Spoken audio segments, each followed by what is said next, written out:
Bab 341. Kakak Hua Cheng, panggil Xiang Shaoyun dengan senyum lebar di wajahnya. Hua Cheng mendarat di samping Xiang Shaoyun dan menatap Raja Petir Muda yang hampir mati itu sebelum bertanya, "Kau yang melakukan ini?" "Ya, beberapa orang bodoh ingin mencelakai saudara-saudaraku, jadi aku harus memberi mereka pelajaran. Aku Xiang Shaoyun." Hua Cheng hendak mengatakan sesuatu lagi ketika Yue Yuze datang dengan ekspresi muram dan berkata, "Kau Xiang Shaoyun. Apakah kau yang membunuh semua orang ini?" "Yah, tunggangankulah yang membunuh mereka semua, tapi kurasa kau bisa menganggapku sebagai pembunuhnya," kata Xiang Shaoyun sambil mengangkat bahu. "Sungguh kurang ajar. Kau berani melakukan pembunuhan di paviliun tepi awan. Apa kau pikir kau bisa mengabaikan peraturan kami?" caci maki Yue Yuze sambil aura kaisarnya bergejolak dan menekan Xiang Shaoyun. Namun sebelum aura itu mencapai Xiang Shaoyun, Jinwo berdiri di hadapan Xiang Shaoyun dan berkata, "Kau harus melewati aku jika ingin mencelakai Yang Mulia." Sebelum si putih kecil pergi, dia telah memerintahkan Jinwo untuk memperlakukan Xiang Shaoyun seperti dia memperlakukannya. Dengan demikian, Jinwo memanggil Xiang Shaoyun sebagai Yang Mulia. "Seorang kaisar iblis biasa berani membuat masalah di paviliun tepi awan kita." Yue Yuze menegur Jinwo dan bersiap menyerang. Murong King tiba-tiba berteriak, "Yuze, hentikan ini. Tuan paviliun tua, jika saya tidak menghukum mereka, apakah masih ada orang lain yang akan mematuhi peraturan paviliun tepi awan kita?" tanya Yue Yuze. "Aturan memang berguna bagi orang lain, tapi apa artinya bagi Tuan Muda Xiang?" Murong King tak kuasa menahan diri untuk tidak mengumpat. Lalu ia dengan cepat melangkah maju dan tersenyum ramah sebelum berkata, "Tuan Muda Xiang, mengapa Anda tidak memberitahu saya bahwa Anda akan berkunjung? Seharusnya saya ada di sini untuk menyambut kedatangan Anda." Hal itu membuat Yue Yuze terkejut. Dia tidak mengerti apa yang sedang terjadi. "Kau mengenalku?" tanya Xiang Shaoyun dengan bingung. "Hehe, tentu saja aku kenal. Dulu, ketika Tuan Muda Xiang melepaskan kekuatanmu di pintu masuk tanah mata air jiwa, Xuan Hao, kakak Chen, dan aku beruntung berada di sana untuk menyaksikan kehebatanmu." "Oh, ya, aku Murong King, kepala paviliun generasi sebelumnya dari paviliun tepi awan." "Tuan Muda Xiang, panggil saja aku King," puji Murong King. Bahkan Hua Cheng pun tercengang. Apakah ini masih kepala paviliun generasi sebelumnya yang terhormat? Apakah ini masih kaisar tertinggi kota tepi awan? Dia bersikap seperti seorang pelayan tua yang penuh hormat. Ketika Raja Petir Muda, yang tergeletak setengah mati di tanah, melihat itu, dia menyerah dan langsung pingsan. Tidak ada keadilan. Dari semua orang yang hadir, hanya Du Xuan Hao, Kaisar Pedang, yang mengetahui alasan sikap Murong King. Ia menghela napas dalam hati, tidak ada pilihan lain selain tunduk pada kekuasaan. "Jadi, ini ketua paviliun lama, senang bertemu denganmu," sapa Xiang Shaoyun dengan sopan sebelum menjelaskan dirinya. "Aku di sini bukan untuk menyinggung paviliun batas awan, tetapi orang-orang ini keterlaluan. Mereka mencoba membantai saudara-saudaraku. Aku terpaksa melawan.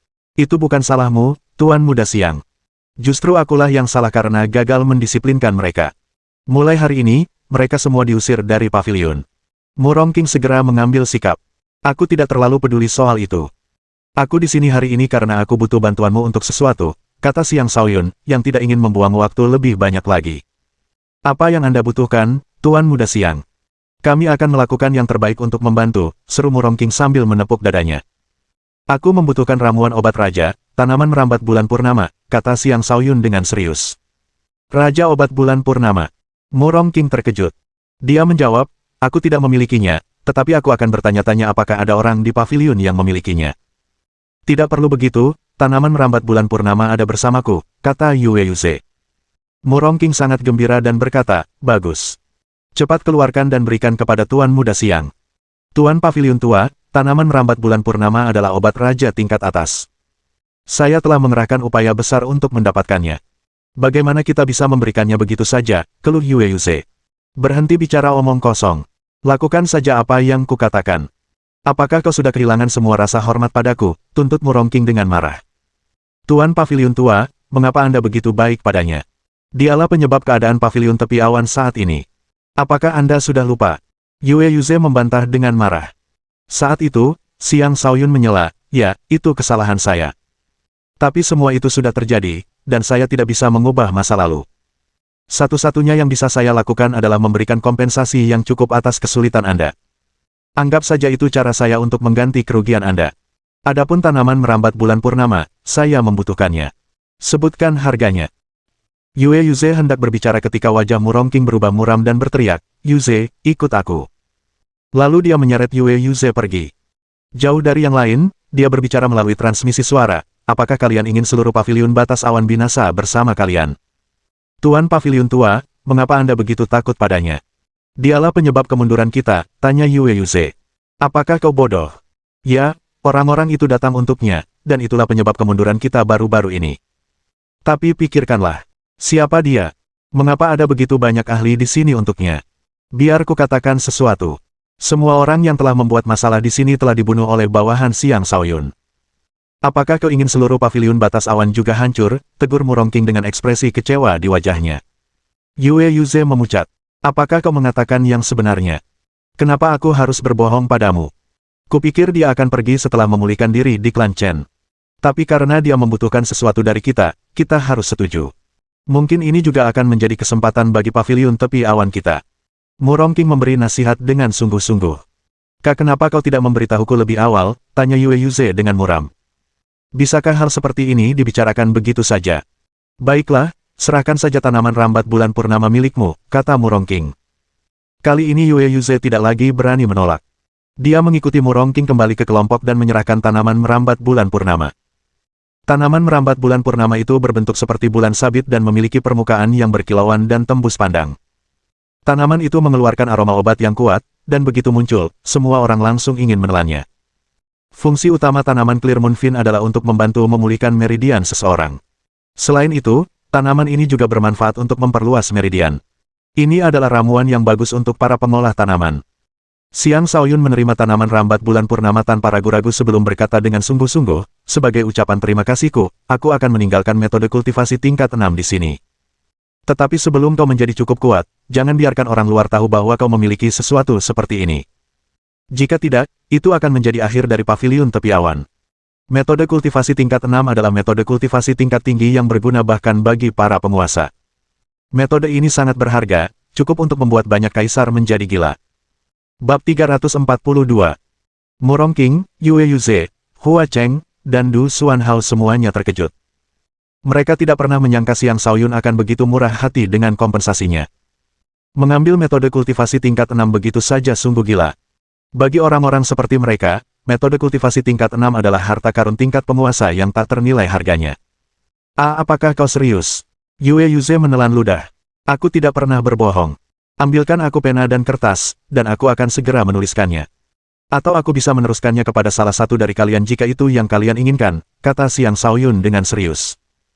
Meskipun metode kultivasi dan teknik pertempuran tingkat 6 dianggap berharga bahkan baginya, dia tetap memiliki cukup banyak sehingga tidak terlalu mempedulikan metode kultivasi yang satu ini.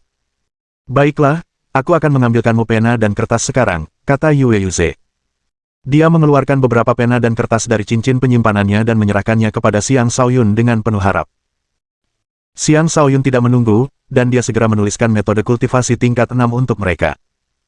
Metode kultivasi yang dia berikan kepada mereka adalah metode kultivasi tingkat 6 yang paling biasa, tetapi bagi paviliun batas awan, metode kultivasi tingkat 6 biasa ini sudah cukup untuk menjadi harta karun paviliun. Mereka tidak menyadari, apa yang dilakukan Xiang Shaoyun hari ini akan menjadi awal dari kebangkitan Cloud Margin Pavilion menuju kejayaan. Setelah menuliskan metode kultivasi tersebut, Xiang Shaoyun menyerahkannya kepada Yue Yuze dan berkata, ingat kata-kataku. Sebelum kau memiliki kekuatan untuk melindungi metode kultivasi ini, jangan pernah, sekalipun, membiarkan orang tahu bahwa kau memiliki sesuatu seperti ini. Ya, memiliki harta karun luar biasa bagi orang biasa adalah sebuah dosa. Kami menyadari hal itu, kata Yue Yuze sambil dengan sungguh-sungguh menerima metode kultivasi tersebut. Bagus. Aku akan segera pergi. Aku tidak akan menimbulkan masalah lagi bagi paviliun batas awan, jadi jangan khawatir, kata Xiang Shaoyun. Tidak, Tuan Muda Xiang, Anda bebas tinggal selama yang Anda inginkan. Kami tidak akan keberatan sama sekali, kata Murongking dengan cepat. Haha, kalau aku benar-benar terlalu lama di sini, aku akan menjadi akhir dari pavilionmu, kata Xiang Shaoyun sambil tertawa terbahak-bahak. Bahkan Murongking pun tak berani menjawab. Dari ucapan Xiang Shaoyun, jelas bahwa musuh-musuhnya bukan hanya orang-orang yang datang untuk menangkapnya. Kali ini, Yue Yuze yang memberikan jawaban cepat, Tuan Muda Xiang benar-benar orang yang terhormat. Kami akan menyiapkan jamuan untuk Anda. Mohon setidaknya hadiri jamuan ini. Meskipun ia menyampaikan undangan yang begitu sopan, sebenarnya ia menyetujui kepergian Xiang Shaoyun. Ia hanya bersikap sangat sopan. Xiang Shaoyun mengangguk. Baiklah, Kalau begitu aku akan merepotkan kedua kepala pavilion itu sebentar. Tapi untuk sekarang, aku ingin berbicara dengan kakak Hua Cheng. Murong King dan Yue Yuze dengan bijaksana meminta izin untuk pergi dan membawa Kaisar Petir dan Raja Petir Muda pergi bersama mereka. Setelah semua orang pergi, Hua Cheng berdiri di depan Xiang Shaoyun dan mengamatinya dengan saksama, menatapnya dengan kilatan aneh di matanya yang membuat bulu kuduknya merinding. Kakak, apa yang kau lakukan? Apa ada sesuatu di wajahku? Tanya Xiang Shaoyun sambil mengusap wajahnya. Kau pembohong besar. Jadi kau sebenarnya berasal dari organisasi besar. Kau telah membuang banyak waktuku untuk mencarikanmu seorang guru, kata Hua Cheng dengan kesal. Kenapa kau berkata begitu, kakak? Kapan aku pernah berbohong padamu? Kaulah yang terlalu sibuk, jadi kita tidak punya kesempatan untuk berbicara jujur satu sama lain, kata Xiang Shaoyun sambil mengangkat bahu. Baiklah. Tapi bagaimana kau akan mengganti kerugian kakakmu? Aku terluka parah karena ulahmu dan hampir mati, kata Hua Cheng, tiba-tiba bertingkah nakal. Du Xuanhao tidak tahan melihat Hua Cheng berbicara seperti itu kepada Xiang Shaoyun. Dia terbatuk, batuk. Kakak Du, kau setuju, kan? Kata Hua Cheng dengan tatapan licik di matanya. Dia melanjutkan berbicara kepada Xiang Shaoyun, ini adalah guru yang ditemukan kakakmu untukmu. Dia adalah ahli alam kenaikan naga tingkat lanjut dengan pemahaman niat pedang yang jauh lebih dalam. Tapi sepertinya dia tidak cukup baik untukmu. Sebelum Du Xuanhao sempat berkata apapun, Xiang Shaoyun membungkuk kepada Du Xuanhao dan berkata, "Salam, Kaisar Pedang Senior. Terima kasih banyak atas bimbingan yang pernah Anda berikan kepada saya. Haha, akulah yang terlalu percaya diri karena mencoba menjadikanmu muridku. Tapi kau benar. Hanya mereka yang berada di alam penguasa atau di atasnya yang layak menjadi gurumu," kata Du Xuanhao, mengejek dirinya sendiri. "Tolong jangan berkata begitu, Kaisar Pedang Senior. Kata-kata itu hanyalah ocehan omong kosong yang tidak masuk akal," kata Xiang Shaoyun dengan rendah hati. Hua Cheng terdiam sejenak sebelum bertanya, "Kalian berdua saling kenal?" "Inilah pemuda yang kubicarakan sebelumnya, orang yang ingin kuterima sebagai muridku," kata Du Xuanhao. "Jadi, itu dia." Hua Cheng tersadar. Du Xuanhao memang pernah menyebutkan kepadanya bahwa ia pernah bertemu dengan seorang pemuda yang memahami niat pedang. Ia ingin menerima pemuda itu sebagai muridnya tetapi ditolak. Jadi ternyata pemuda itu adalah Xiang Shaoyun. Sungguh suatu kebetulan. Kakak, kompensasi apa yang kau inginkan? Jika itu sesuatu yang mampu kulakukan, aku pasti akan memenuhi permintaanmu, kata Xiang Shaoyun. Bodoh. Kau adikku. Aku hanya bercanda. Kenapa kau begitu serius, gerutu Hua Cheng, masih memancarkan pesona tak terbatas yang selalu dimilikinya. Tidak, kau adalah kakakku. Karena aku akan pergi, aku perlu meninggalkan sesuatu untukmu, kata Xiang Shaoyun dengan tegas. Kakak, kau mencintai Dao Kecapi. Izinkan aku memberikanmu sebuah komposisi musik yang belum selesai. Kuharap suatu hari nanti kau dapat mengembalikannya ke kejayaannya. Sambil berkata demikian, ia memberikan kepadanya sebuah komposisi zither bernama 7 melodi pemutus. Dari 7 melodi pemutus itu, hanya 5 melodi pertama yang tersedia. Itu adalah lagu zither pembunuh yang telah diwariskan dari zaman kuno. Menurut legenda, itu adalah karya iblis zither, dan itu adalah komposisi yang sangat dahsyat dan menakutkan. Ini adalah salah satu koleksi di pavilion keterampilan bela diri Sekte Ziling. Xiang Shaoyun telah menghabiskan banyak waktu mencarinya ketika dia masih berlatih kecapi. Tetapi karena dia belum menjadi kultivator saat itu, dia tidak dapat berlatih. Ketika Hua Cheng menerima 7 melodi pemutus, dia langsung terpukau oleh melodi yang luar biasa dan mendalam. Xiang Shaoyun mengingatkannya, kakak, jalan kecapi adalah jalan yang sangat terkait dengan temperamen seseorang. Menggunakan musik untuk membunuh dapat dengan mudah menyebabkan seseorang jatuh ke dalam kegilaan. Kau harus berhati-hati saat berkultivasi. Hua Cheng dengan cepat menenangkan diri. Ya, aku tahu. Aku akan berhati-hati. Komposisi ini sangat berharga. Apakah kau memberikannya begitu saja padaku? Haha, kau memang kakak perempuanku, Xiang Shaoyun tertawa riang. Baiklah, kalau begitu kakakmu tidak akan ragu lagi. Aku juga akan mengajarkan ini pada Qingyin, kata Hua Cheng. Tentu, kau bisa melakukan apapun yang kau mau dengannya, kata Xiang Shaoyun dengan santai. Hei, aku bisa melihat betapa gadis itu menyukaimu. Setelah kau pergi, dia akan patah hati. Apa kau tidak akan menemuinya sebelum pergi? Tanya Hua Cheng sambil menghela napas. Aku harus memeriksa luka kakakku dulu. Aku akan menemuinya setelah memastikan dia baik-baik saja, kata Xiang Shaoyun setelah berpikir sejenak. Dia juga tahu bagaimana perasaan Gong Qingyin terhadapnya, dan sudah saatnya dia menghadapinya. Bab 343. Setelah berbicara dengan Hua Cheng, Xiang Shaoyun memasuki kediaman Zi Changhe untuk memeriksa luka-lukanya. Setelah meminum air mata air yang diberikan Xiang Shaoyun, Zi Changhe telah memulihkan sebagian vitalitasnya, tetapi masih membutuhkan waktu untuk pulih sepenuhnya. Hua Cheng juga menawarkan setangkai obat penyembuh raja sebagai ucapan terima kasihnya kepada Xiang Shaoyun. Xiang Shaoyun menerima obat raja itu tanpa ragu dan memberikannya kepada Zi Changhe juga. Di mata banyak orang, obat-obatan raja sangat berharga. Namun, tidak demikian halnya bagi Xiang Shaoyun. Setelah mengonsumsi obat raja, kondisi Zi Changhe membaik secara signifikan. Tak lama kemudian, ia akan dapat sadar kembali. Di sampingnya, Xia Liuhui dan Wang Zhenchuan bersikap sangat patuh di hadapan kedua kaisar. Mereka bahkan tidak berani bernapas terlalu keras. Mereka semakin penasaran dengan identitas Xiang Shaoyun, dan entah mengapa, mereka mulai merasa terasing, merasa seperti berasal dari dua dunia yang sangat berbeda. Baiklah, kalian berdua tetap di sini untuk menjaga kakakku. Kami bisa pergi setelah aku kembali, kata Xiang Shaoyun. Xia Liuhui bertanya dengan bingung, Bos, apakah Anda akan membawa kami pergi dari kota batas awan? Benar sekali. Aku tidak ingin hal seperti ini terjadi lagi, kata Xiang Shaoyun dengan tegas. Setelah jeda singkat, dia menambahkan, pikirkan baik-baik.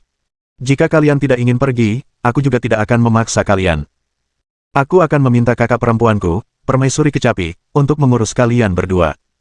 Xia Liuhui dan Wang Zhenchuan mengangguk dan termenung untuk mempertimbangkan pilihan mereka. Xiang Shaoyun kemudian meninggalkan kediaman Zi Changhe dan pergi bersama Hua Cheng ke tempat Gong Qingyin. Du Xuanhao mengikuti mereka, dan sepertinya ia ingin mengatakan sesuatu namun ragu-ragu. Tak lama kemudian, Xiang Shaoyun berdiri di depan kediaman Gong Qingyin. Hua Cheng dan Du Xuanhao tidak masuk, memberi ruang bagi Xiang Shaoyun dan Gong Qingyin. Sebuah melodi yang menyenangkan terdengar dari kediaman itu, melodi yang membuat hati seseorang dipenuhi kekhawatiran.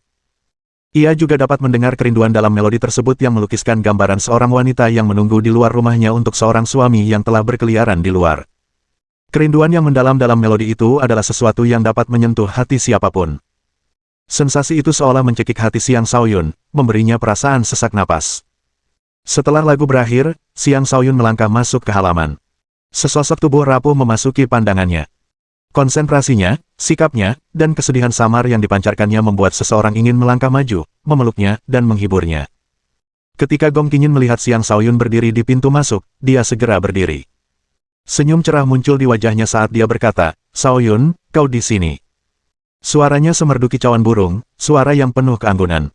Xiang Shaoyun merasakan kehangatan menyelimuti hatinya saat mendengar suaranya, suasana hatinya langsung membaik. Aku kembali, kata Xiang Shaoyun sambil tersenyum tipis. Gong Qingyin menatap Xiang Shaoyun dengan linglung sementara Xiang Shaoyun berdiri di sana dengan senyum cemerlang, senyum yang mampu membuat seseorang terhipnotis. Setelah sekian lama, rona merah muncul di wajah Gong Qingyin saat dia menundukkan kepala dan berkata, aku akan membuatkanmu secangkir teh. Pada saat itulah Xiang Shaoyun melangkah maju dan meletakkan tangannya di bahu Gong Qingyin. Matanya bagaikan bintang yang paling terang, membuat jantung Gong Qingyin berdebar dan tubuhnya sedikit gemetar. Apa yang akan dia lakukan? Gong Qingyin berpikir dengan malu-malu. Qingyin, kau menyukaiku, kan, kata Xiang Shaoyun, suaranya yang memikat langsung menusuk hati Gong Qingyin. Mendengar pertanyaan itu, Gong Qingyin mendongak menatap wajahnya, memperlihatkan seluruh wajah cantiknya di hadapan Xiang Shaoyun. Ekspresi tegas terpancar di wajahnya saat ia menjawab, ya. Aku menyukaimu, Xiang Shaoyun. Aku ingin bersamamu. Gong Qingyin bukanlah tipe orang yang menyembunyikan perasaannya. Karena Xiang Shaoyun sudah menanyakannya secara terus terang, dia tidak akan menghindar. Aku sudah tahu. Tuan muda ini sangat tampan, bagaimana mungkin kau tidak menyukaiku, ujar Xiang Shaoyun dengan nada narsis. Perlahan, wajahnya mendekati wajah Gong Qingyin. Gong Qingyin secara naluriah menutup matanya, rona merah di wajahnya semakin dalam. Melihat Gong Qingyin yang sepenuhnya larut dalam suasana hati, Xiang Shaoyun berkata dengan lembut, Qingyin, hari ini, aku di sini untuk mengucapkan selamat tinggal padamu. Lupakan aku, ya. Gong Qingyin tiba-tiba membuka matanya dan meraih leher Xiang Shaoyun. Dia mencium bibirnya. Dia sangat tidak berpengalaman dalam berciuman, namun dia sangat berani dan liar. Dia membuat Xiang Shaoyun kesulitan bernapas, dan giginya menghantam mulutnya begitu keras hingga membuatnya kesakitan. Tiba-tiba, lidahnya menjalar di antara bibirnya untuk mengoyak mulutnya. Tepat ketika ia hampir kehilangan kendali dan membalas, rasa sakit yang tajam menyerang lidahnya, membuatnya dengan cepat mendorongnya menjauh. Ia mendesis sambil mengusap darah yang menetes dari mulutnya. Menatapnya, ia berkata, apakah kau sudah gila? Ya, aku sudah gila. Mengapa kau begitu kejam? Mengapa kau memberiku harapan hanya untuk menghancurkannya seperti ini? Tidakkah kau tahu betapa tidak berperasaan dirimu, kata Gong Qingyin dengan wajah sedih. Xiang Shaoyun tersenyum tak berdaya dan berkata, dengarkan aku. Aku bukan berasal dari kota batas awan, dan aku datang ke sini hanya karena alasan di luar kendaliku. Sekarang keberadaanku telah terbongkar, akan terlalu berbahaya bagiku untuk tinggal. Aku akan menimbulkan masalah yang tak terbatas bagi kalian. Kalian pasti tahu tentang kejadian sebelumnya, kan? Semua itu karena aku. Aku pergi bukan hanya untuk melindungi diriku sendiri, tetapi juga untuk melindungi kalian semua. Melihat kesedihan di mata Xiang Shaoyun, Gong Qingyin merasa hatinya sakit. Dia melangkah maju dan menyatakan, aku tidak peduli masalah apapun yang kau hadapi, tetapi aku bersedia memikulnya bersamamu. Aku tidak ingin kehilanganmu. Apa yang akan kulakukan tanpa dirimu dalam hidupku? Saat ia berbicara, adegan-adegan pertemuan pertama mereka dan interaksi mereka sebelumnya terlintas di benaknya. Dari musuh mereka menjadi teman, dan sekarang, ia jatuh cinta padanya. Semuanya terjadi begitu tiba-tiba, dan ia kesulitan mengendalikan diri. Ia tak lagi bisa membayangkan hidup tanpanya. Ia melompat ke pelukan Xiang Shaoyun dan memeluknya erat-erat, air matanya jatuh ke bajunya. Dengan lembut, Xiang Shaoyun mengusap rambutnya dan berkata, musuh-musuhku sangat kuat, dan untuk saat ini aku hanya bisa melarikan diri dari mereka. Karena itu, kau tidak bisa ikut denganku. Aku tidak akan bisa fokus pada kultivasi dan melindungimu juga. Jika kau benar-benar ingin bersamaku, tolonglah berlatih keras. Jika dalam 10 tahun kau bisa memasuki alam kenaikan naga, kau bisa membantuku membalas dendam. Kita kemudian bisa bersama. Gong Qingyin mengangkat kepalanya, memasang ekspresi tegas di wajahnya, dan berkata, menjadi permaisuri dalam 10 tahun. Aku pasti bisa melakukannya. Bab 344.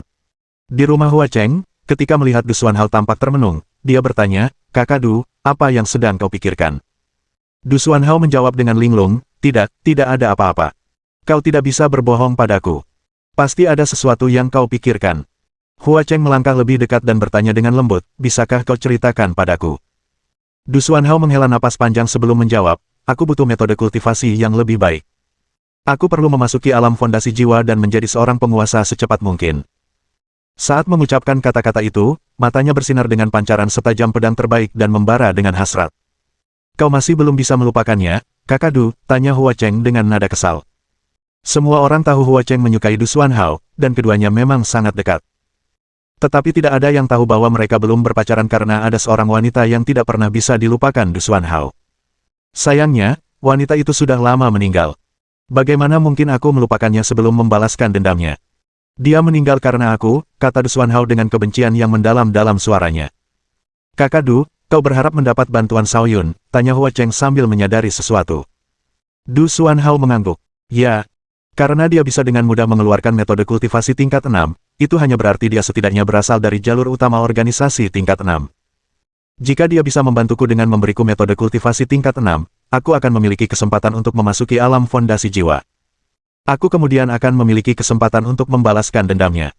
Dari fakta bahwa Du Xuanhao harus terlebih dahulu menjadi kultivator alam fondasi jiwa sebelum dia bisa membalas dendam, sudah jelas betapa kuatnya musuhnya. Aku akan bertanya pada Shaoyun. Dia pasti akan setuju karena menghormatiku, kata Hua Cheng setelah sedikit ragu. Du Xuanhao menggelengkan kepalanya. Tidak, dia sudah memberimu komposisi kecapi. Jika kau masih meminta lebih, itu akan terlihat seperti kau serakah. Aku akan melakukannya sendiri. Apapun yang terjadi, aku membutuhkan metode kultivasi tingkat 6. Xiang Shaoyun menginap di rumah Gong Qingyin selama setengah hari. Selama waktu itu, Gong Qingyin menyeduh teh dan memainkan kecapi untuknya, keduanya berinteraksi seperti sepasang kekasih. Begitu saja, mereka tetap bersama dalam harmoni seolah-olah mereka tidak akan segera berpisah. Gong Qingyin telah sepenuhnya menyesuaikan kondisi mentalnya. Menjadi permaisuri dalam 10 tahun akan menjadi prestasi yang sulit, tetapi dia telah memutuskan untuk berusaha sebaik mungkin tidak peduli seberapa sulitnya. Dia tidak tahu bahwa itu hanyalah alasan yang digunakan Xiang Shaoyun untuk melindungi perasaannya. Rencana sebenarnya adalah kembali ke sektenya dan membalas dendam dalam 8 tahun. 10 tahun yang diberikannya kepada Gong Qingyin hanyalah untuk memberinya sesuatu untuk dikejar saat ini. Mungkin dia akan melupakannya setelah beberapa tahun. Setelah setengah hari, Xiang Shaoyun pergi. Sebelum pergi, dia meninggalkan beberapa air mata air jiwa dan kristal roh untuk membantunya dalam kultivasi. Adapun 7 melodi pemutus, dia yakin Hua Cheng tidak akan menyembunyikannya darinya. Tidak perlu baginya untuk melakukan lebih dari yang diperlukan dan memberinya salinan lain. Lagi pula, 7 melodi pemutus bukanlah sesuatu yang dapat dipraktikkan oleh kultivator alam transformasi. Dia setidaknya harus menjadi seorang ratu. Gong Qingyin mengantar Xiang Shaoyun pergi, matanya dipenuhi keengganan untuk berpisah. Dalam hatinya, ia bersumpah, aku tahu aku belum cukup baik untukmu saat ini, tetapi dalam 10 tahun, aku pasti akan menemukanmu dimanapun kau berada.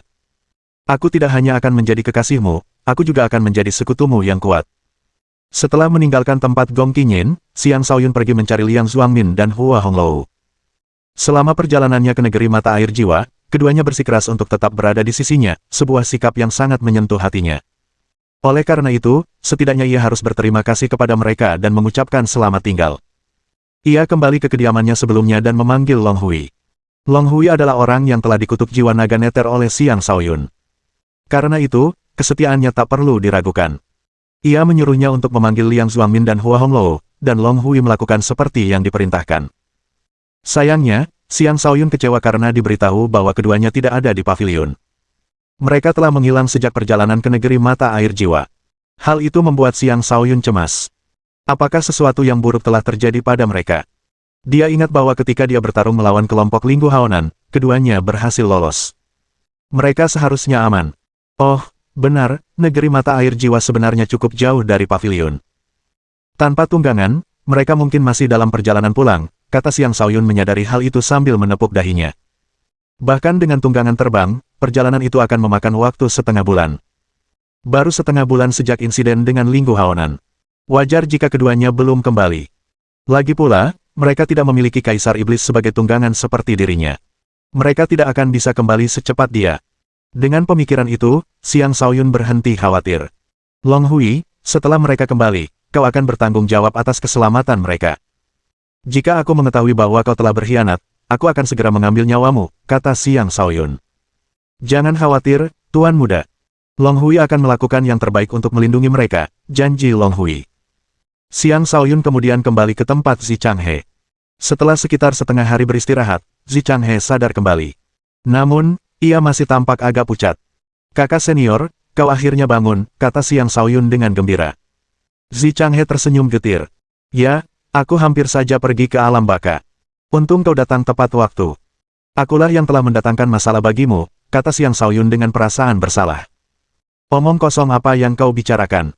Kelompok Raja Petir Muda itulah yang membuat masalah, kata Zi Changhe sambil melambaikan tangannya.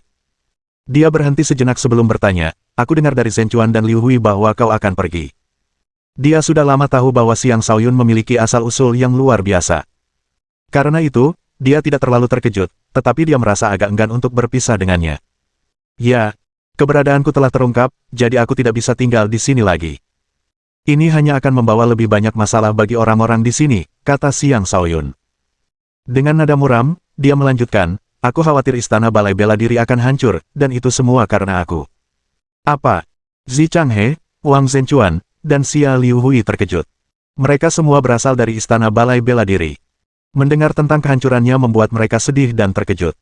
Xiang Shaoyun menyalahkan dirinya sendiri. Aku telah berbuat salah kepada istana balai bela diri. Xia Liu Hui meludah dengan marah, itu ulah bajingan-bajingan itu. Mereka benar-benar melampiaskan amarah mereka pada orang-orang yang tidak bersalah. Sungguh keji. Paman militer, sebenarnya siapa mereka? Mengapa mereka begitu kejam? Tanya Wang Zhenchuan. Hah? Mereka adalah pengkhianat sekte keluargaku, dan akulah orang yang sangat ingin mereka bunuh, kata Xiang Shaoyun. Zi Changhe, Xia Liu Hui, dan Wang Zhenchuan terdiam. Mereka tahu Xiang Shaoyun adalah penyebab semua yang terjadi, tetapi dia sendiri juga merupakan korban. Karena hubungan mereka yang dekat, mereka tidak tega menyalahkannya, tetapi mereka tidak tahu siapa lagi yang harus disalahkan. Ketika Xiang Shaoyun melihat mereka terdiam, dia berkata, aku akan tinggal di rumah klan Chen beberapa hari lagi. Pertimbangkan baik-baik apakah kalian ingin pergi bersamaku atau tidak. Jika kalian ingin tinggal, tidak akan ada seorang pun di sini yang berani melakukan apapun kepada kalian. Lalu dia pergi. Dia bisa memahami perasaan mereka tentang istana balai bela diri, dan sejujurnya, dia juga merasa sangat menyesal atas apa yang telah terjadi. Bab 345. Xiang Shaoyun kemudian mencari Chen Zilong, bersiap untuk kembali ke klan Chen bersamanya. Dia tidak percaya Chen Zilong bepergian bersamanya hanya karena ingin kembali ke pavilion tepi awan. Sebaliknya, dia yakin Chen Jiayanlah yang mengatur agar mereka bepergian bersama dengan harapan Xiang Shaoyun akan membantu Chen Zilong. Karena dia berhutang budi pada klan Chen, dia tidak keberatan membalas budi tersebut. Dalam perjalanan kembali ke klan Chen, Hua Cheng dan Du Xuanhao muncul di hadapan mereka. Shaoyun, kau sudah mau pergi? Tanya Hua Cheng. Ya, lebih baik jika aku tidak tinggal di sini lebih lama dari yang diperlukan, kata Xiang Shaoyun. Baiklah, ingatlah untuk mengunjungi kakakmu setiap kali ada kesempatan. Kakakmu akan merindukanmu, kata Hua Cheng dengan sungguh-sungguh. Setelah jeda singkat, dia melanjutkan, tapi bukankah kamu ingat bahwa kamu masih berhutang budi padaku? Xiang Shaoyun terdiam sejenak sebelum menepuk dahinya. Benar, aku hampir lupa tentang itu. Kemudian dia mengeluarkan batu pembangkit jiwa dan menyerahkannya kepada Hua Cheng. Misi selesai. Hua Cheng sangat gembira. Jadi kau berhasil menemukannya juga. Kerja bagus. Dia mengira Xiang Shaoyun gagal menemukan batu pembangkit jiwa, tetapi ternyata dia benar-benar berhasil. Namun dia tidak menerima batu itu. Sebaliknya, dia berkata, karena kau sudah memberiku 7 melodi pemutus, kau bisa menyimpan batu pengangkat jiwa ini. Pada akhirnya, dia memutuskan untuk mendengarkan Du Xuanhao dan tidak menuntut terlalu banyak. Kakak, menemukan batu ini adalah janjiku padamu, sedangkan 7 melodi pemutus adalah hadiahku untukmu. Itu dua hal yang sangat berbeda. Ambillah. Jika kau tidak menginginkannya, aku akan membuangnya saja, kata Xiang Shaoyun dengan tegas. Atas desakan Xiang Shaoyun, Hua Cheng tidak punya pilihan selain menerima batu itu. Kalau begitu, terima kasih, adikku. Baiklah. Kita akan bertemu lagi jika ada kesempatan. Sudah waktunya aku pergi, kata Xiang Shaoyun. Saat itu, Du Xuanhao berbicara. Aku juga akan ikut ke klan Chen. Xiang Shaoyun dan Chen Zilong tidak punya alasan untuk menolak. Lagi pula, Du Xuanhao dan Chen Jiayan adalah teman, dan tidak aneh jika dia mengajukan permintaan seperti itu. Mereka melanjutkan perjalanan, dan selama perjalanan, Xiang Shaoyun bertanya kepada Chen Zilong, pernahkah kau berpikir untuk pergi dan menuju ke tempat dengan lebih banyak jenius untuk berkultivasi? Apakah Anda berbicara tentang organisasi tingkat 5 dan tingkat 6? Tanya Chen Zilong. Ya. Setiap jenius di sana memiliki kekuatan yang tak tertandingi, dan banyak dari mereka mampu menunjukkan kemampuan yang melebihi ekspektasi. Ini adalah panggung bagi yang kuat, kata Xiang Shaoyun. Jika memang begitu, bagaimana kau bisa sampai di sini? Tanya Chen Zilong. Ceritanya panjang, tapi bagaimanapun juga, aku akan pergi. Jika kau tertarik untuk pergi ke tempat kultivasi yang lebih baik, mungkin aku bisa membantumu, kata Xiang Shaoyun terus terang. Hehe, itu juga yang diinginkan leluhurku, kata Chen Zilong sambil tersenyum tipis. Ekspresi tegas muncul di wajahnya saat ia melanjutkan, terima kasih atas tawarannya, tetapi aku akan memperjuangkan masa depanku dengan tanganku sendiri. Aku tidak ingin berkembang dengan bergantung pada orang lain. Oh, kau berhasil mencetak gol, tanya Xiang Shaoyun dengan heran. Aku akan bergabung dengan perkumpulan naga, seru Chen Zilong dengan keyakinan teguh di matanya. Perkumpulan naga adalah organisasi tingkat 7 yang setara dengan Sekte Ziling. Perkumpulan naga dan Sekte Ziling berasal dari dua provinsi yang berbeda, tetapi banyak konflik muncul di antara keduanya terkait beberapa sumber daya.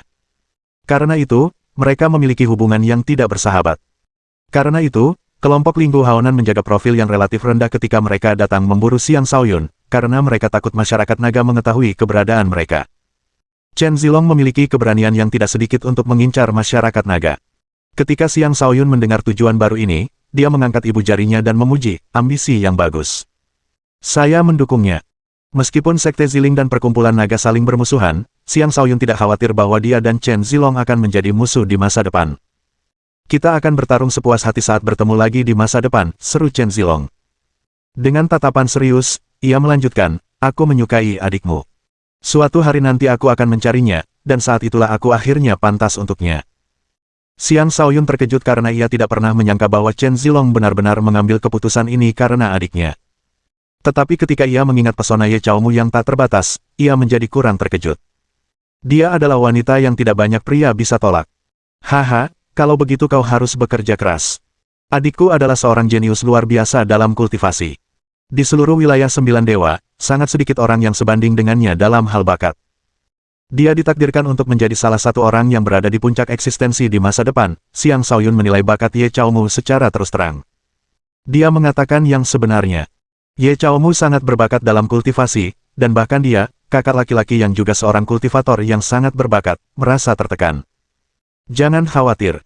Aku tidak akan mencoba apapun sebelum mencapai level yang sama dengannya, kata Chen Zilong dengan percaya diri.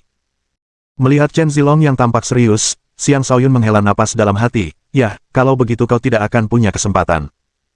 Ketika mereka berada di dekat klan Chen, Du Xuanhao berbicara kepada Xiang Shaoyun melalui transmisi suara, Tuan Muda Xiang, saya ingin berbicara empat mata dengan Anda. Xiang Shaoyun terdiam sesaat sebelum mengangguk. Dia menurunkan Chen Zilong di dekat situ dan pergi ke tempat yang sepi untuk berbicara empat mata dengan Du Xuanhao. Di sana, Du Xuanhao mengeluarkan 2 botol minuman keras, memberikan satu kepada Xiang Shaoyun, dan berkata, "Mari kita minum." Xiang Shaoyun menerima botol itu dan membukanya tanpa ragu-ragu. Seketika, aroma minuman keras yang menyenangkan tercium dari botol itu, membuatnya berseru, "Ini adalah minuman keras bambu hijau dari kota bambu hijau." "Benar. Saya sesekali pergi ke sana ketika ada waktu luang untuk membeli minuman keras bambu hijau ini," kata Du Xuanhao. "Apakah itu kampung halamanmu, Kaisar Pedang Senior?" tanya Xiang Shaoyun. Saat itu, dia pernah merenungkan niat pedang di Akademi Bambu Hijau. Itulah mengapa dia selalu memiliki pendapat yang baik tentang Du Xuanhao. Du Xuanhao menggelengkan kepalanya. "Tidak juga. Aku hanya sangat menyukai minuman bambu hijau ini." Xiang Shaoyun tidak melanjutkan pertanyaannya dan mulai minum bersama Du Xuanhao. Du Xuanhao dikenal sebagai Kaisar Pedang, salah satu orang paling bergengsi di kota batas awan, namun Xiang Shaoyun mampu minum bersamanya seolah-olah mereka setara meskipun dia belum mencapai alam langit. Banyak orang akan sangat iri padanya.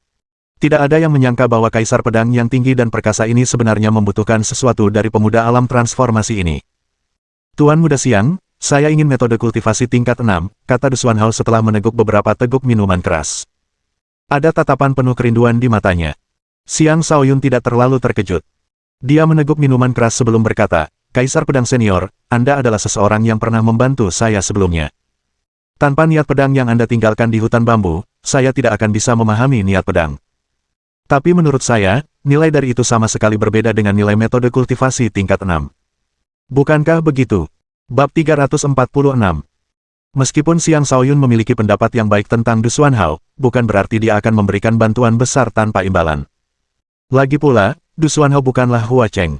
Dia juga bukan bagian dari paviliun batas awan, yang telah menderita kerugian besar karena dirinya. "Aku tahu. Aku hanya berharap Tuan Muda Xiang bisa memberiku kesempatan," kata Du Xuanhao dengan sungguh-sungguh. Selama bertahun-tahun, dia telah berkelana jauh dan luas, mencoba mencari pertemuan yang menguntungkan. Sayangnya, keberuntungan sepertinya tidak pernah berpihak padanya, karena dia tidak pernah berhasil mendapatkan metode kultivasi tingkat 6. Dia juga tidak ingin bergabung dengan organisasi tingkat 5 dan bekerja keras di sana. Lagi pula, bahkan jika dia melakukannya, tidak ada jaminan dia bisa mendapatkan metode kultivasi tingkat 6 yang diinginkannya. Ceritanya berbeda dengan Xiang Shaoyun. Karena dia bersedia memberikan metode kultivasi tingkat 6 dan komposisi kecapi tingkat atas kepada paviliun batas awan dengan murah hati, itu hanya bisa berarti bahwa memberikan hal-hal itu tidak berarti banyak baginya. Itulah mengapa Du Xuanhao percaya Xiang Shaoyun akan mampu memberinya pertemuan yang menguntungkan yang dia cari. Sambil menatap Du Xuanhao, Xiang Shaoyun menjawab, "Aku bisa melakukannya, tapi harganya mungkin agak mahal. Apakah kau bersedia membayarnya?" "Aku rela membayar berapapun harganya untuk mendapatkan metode kultivasi tingkat 6, tegas Du Xuanhao dengan mantap. "Bagus.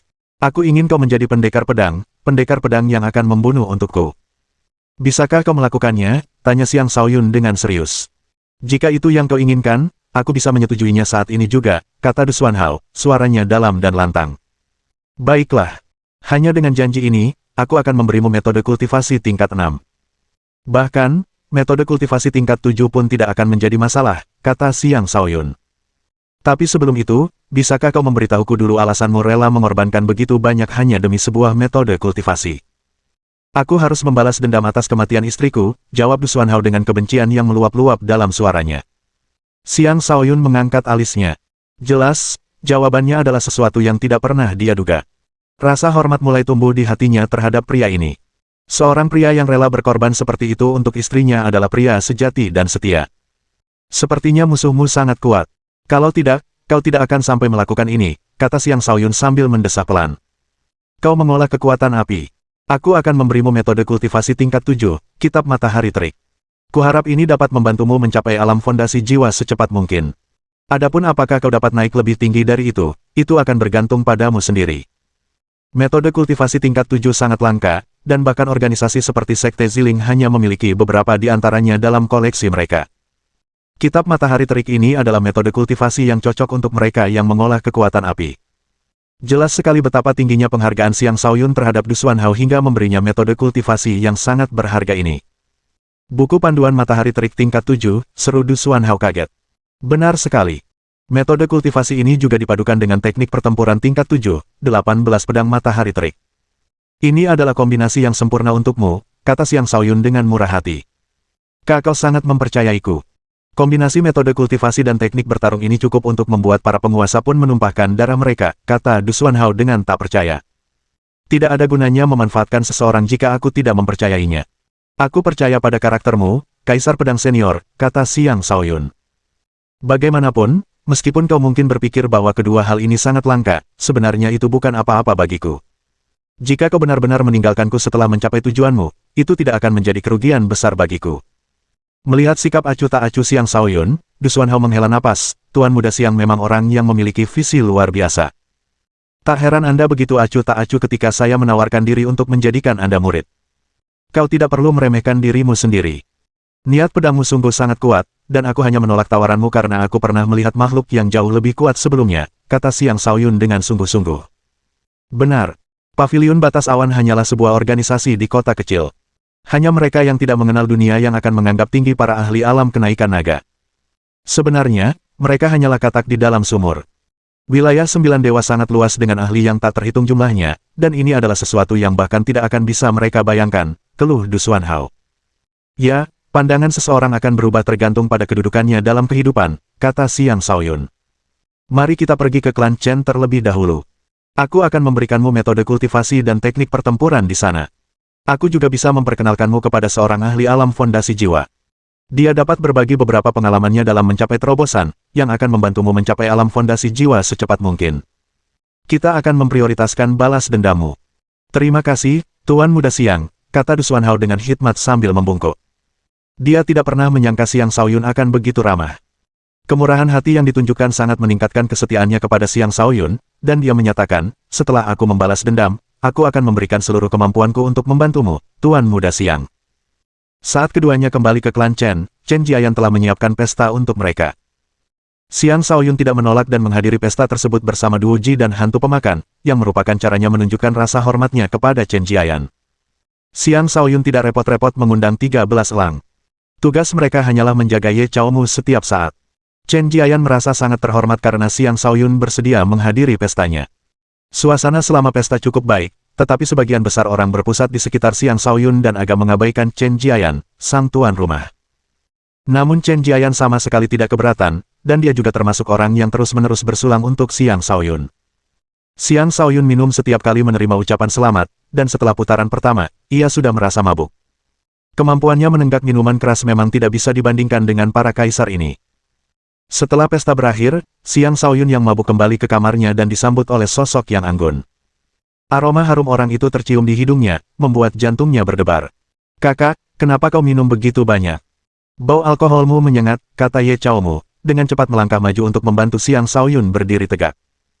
Haha, karena kakakmu sangat senang akhirnya bisa bertemu denganmu lagi, gadis kecil, kata Xiang Shaoyun sambil tertawa ketika akhirnya melihat siapa orang di ruangan itu. Tentu. Sudah berapa tahun berlalu? Kau belum pernah mengunjungiku sekalipun di lembah Wuxi, gerutu Ye Chaomu dengan kesal. Xiang Shaoyun menatap adik perempuannya yang berada tepat di depannya dan dengan lembut mengusap kepalanya sambil berkata dengan perasaan bersalah, ya, ini salahku.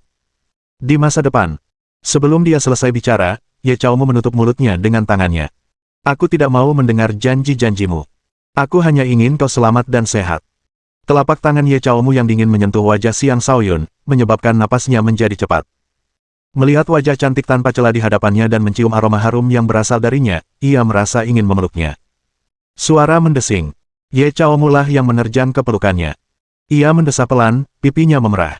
Sensasi tubuh lembut dan halus yang menempel pada Xiang Shaoyun seketika membangkitkan nafsu dalam dirinya. Matanya memerah saat menatap Ye Chaomu. Napasnya semakin terengah-engah, dan dia mengeratkan pelukannya seolah ingin menyatukannya dengan tubuhnya. Bagian bawah tubuhnya menjadi kaku seperti batang baja, seolah-olah dia akan kehilangan kendali atas dirinya sendiri. Bab 347. Ye Chaomu dapat merasakan kondisi Xiang Shaoyun saat ini, tetapi dia sama sekali tidak gugup. Sebaliknya, dia menikmatinya dan merasa agak malu. Dia tahu bahwa mereka tidak memiliki hubungan biologis sejak kecil. Mereka saling memanggil kakak dan adik, tetapi seiring bertambahnya usia, dia perlahan mulai memandang Xiang Shaoyun sebagai belahan jiwanya. Dia menikmati dimanjakan olehnya, menyukai bagaimana dia selalu menuruti keinginannya, dan menyukai sikapnya yang riang. Perlahan, wajah Xiang Shaoyun mendekati wajahnya, hingga napas mereka saling bersentuhan. Tepat ketika Xiang Shaoyun hampir kehilangan kendali atas dirinya sendiri, minuman keras yang diminumnya sebelumnya mulai bereaksi. Dia dengan cepat mendorong Ye Chaomu menjauh dan memuntahkan semua yang telah dimakannya. Ye Chaomu benar-benar marah sambil menghentakkan kakinya dan membentak, "Bajingan! Kenapa kau minum sebanyak itu?" Meskipun mungkin sedang memarahinya, dia tetap menopangnya dan menepuk punggungnya, membantunya merasa lebih baik. "Fiuh, aku merasa jauh lebih baik setelah muntah. Aku baik-baik saja sekarang," kata Xiang Shaoyun setelah beberapa saat. "Panggil seseorang untuk membersihkan kekacauan ini. Aku akan istirahat sebentar. Kita bisa mengobrol lagi nanti." Berpura-pura tidak ingat apa yang hampir dilakukannya, dia berjalan ke tempat tidur dan langsung ambruk di atasnya sebelum tertidur lelap. Ye Chaomu sangat marah sambil menekan kedua tangannya ke pinggang dan menggerutu, "Kau babi. Minumlah sampai mati." Malam berlalu dengan cepat, dan pagi pun tiba kembali. Xiang Shaoyun terbangun dan meregangkan badannya dengan nyaman ketika tiba-tiba ia menyadari dirinya telanjang. Lalu, ia melihat Ye Chaomu berbaring di sampingnya di tempat tidur. Wajahnya berubah saat ia berteriak kaget, "Ahaha!" Teriakannya membangunkan Ye Chaomu. Dia menatapnya dengan tatapan kosong dan berkata, "Kakak, kenapa kau berteriak? Biarkan aku tidur sebentar lagi." Kenapa kau masih tidur? Apa yang terjadi semalam?" tanya Xiang Shaoyun sambil menyelimuti dirinya dengan selimut. Pikiran Ye Chaomu akhirnya sedikit jernih, dan ketika dia melihat Xiang Shaoyun bertingkah seolah baru saja dilecehkan, senyum nakal muncul di wajahnya. "Haha, kakak, kau tidak akan menyangka aku telah melecehkanmu, kan? Jangan bercanda. Aku kakakmu. Aku khawatir, ketika mabuk." Xiang Shaoyun tidak bisa menyelesaikan kalimatnya. Ye Chaomu adalah adik perempuannya. Jika dia melakukan sesuatu yang seharusnya tidak dia lakukan, dia tidak akan bisa memaafkan dirinya sendiri. "Kau takut melakukan sesuatu yang seharusnya tidak kau lakukan saat mabuk?" tanya Ye Chaomu sambil perlahan mencondongkan tubuh ke depan dengan senyum nakal di wajahnya. "Ye Chaomu, seriuslah. Kita tidak bisa bercanda soal ini. Katakan padaku, apakah kita melakukan itu?" tanya Xiang Shaoyun, semakin meringkuk di bawah selimut. "Hehe, aku dengan sungguh-sungguh memberitahumu bahwa, ya, kita melakukannya. Mulai sekarang, aku bukan lagi adik perempuanmu. Aku wanitamu. Kau harus bertanggung jawab atas apa yang telah kau lakukan," kata Ye Chaomu sambil tersenyum puas. Sudah berakhir. Kenapa ini bisa terjadi? Sialan." Xiang Shaoyun menjambak rambutnya sendiri dan bergumam penuh rasa bersalah. Sambil memandang Xiang Shaoyun, Ye Chaomu berkata dengan lembut, "Kakak bodoh, aku bukan wanita seperti itu." "Apa maksudnya?" Xiang Shaoyun mengangkat kepalanya dan menatapnya. "Yang ingin kukatakan adalah, kau mabuk semalam dan muntah di mana-mana. Muntahanmu juga mengenai seluruh tubuhmu. Jadi aku harus melepas pakaianmu dan menyuruh pelayan membersihkannya. Tidak terjadi apapun di antara kita, jelas Ye Chaomu?" "Begitu ya." "Senang mendengarnya," seru Xiang Shaoyun dengan gembira. "Apa kau tidak ingin terjadi apapun di antara kita?" tanya Ye Chaomu sambil cemberut. "Haha, aku kakakmu. Akan jadi berantakan kalau terjadi sesuatu di antara kita," kata Xiang Shaoyun sambil tertawa terbahak-bahak. "Baiklah, bolehkah kau keluar dulu? Aku perlu memakai sesuatu. Tapi kita sama sekali tidak punya hubungan keluarga. Ingatkan ayah pernah berkata bahwa ia akan menikahkan aku denganmu jika kau tidak bisa menemukan istri di masa depan." Ye Chaomu bersikeras. "Kau percaya perkataan ayah? Gadis bodoh sekali." Xiang Shaoyun memutar matanya. "Aku tidak peduli. Aku ingin bersama kakak selamanya. Aku tidak akan membiarkan wanita lain menyukaimu. Ayo kita selesaikan sekarang juga," kata Ye Chaomu dengan tegas.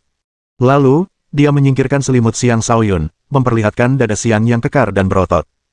Hei, apa kau sudah gila?" teriak Xiang Shaoyun. "Hehe, kakak Shaoyun, bawa saja aku. Aku akan memperlakukanmu dengan baik di masa depan," kata Ye Chaomu dengan senyum licik di wajahnya.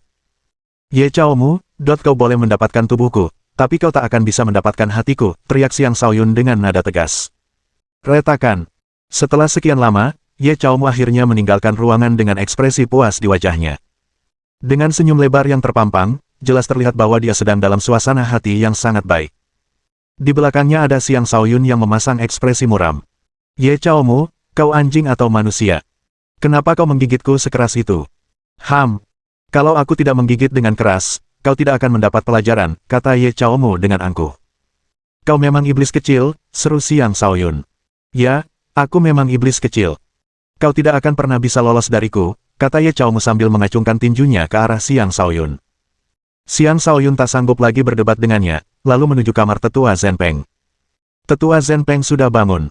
Ia menatap langit-langit dengan tatapan kosong. Tak ada emosi yang terlihat di matanya, seolah tak ada lagi arti hidup baginya. Bahkan ketika Xiang Shaoyun mendekatinya, ia tidak bereaksi. Melihat kondisi Tetua Zhenpeng membuat Xiang Shaoyun merasa bersalah. Ia berkata dengan lembut, "Tetua Zhenpeng, saya datang untuk menemui Anda."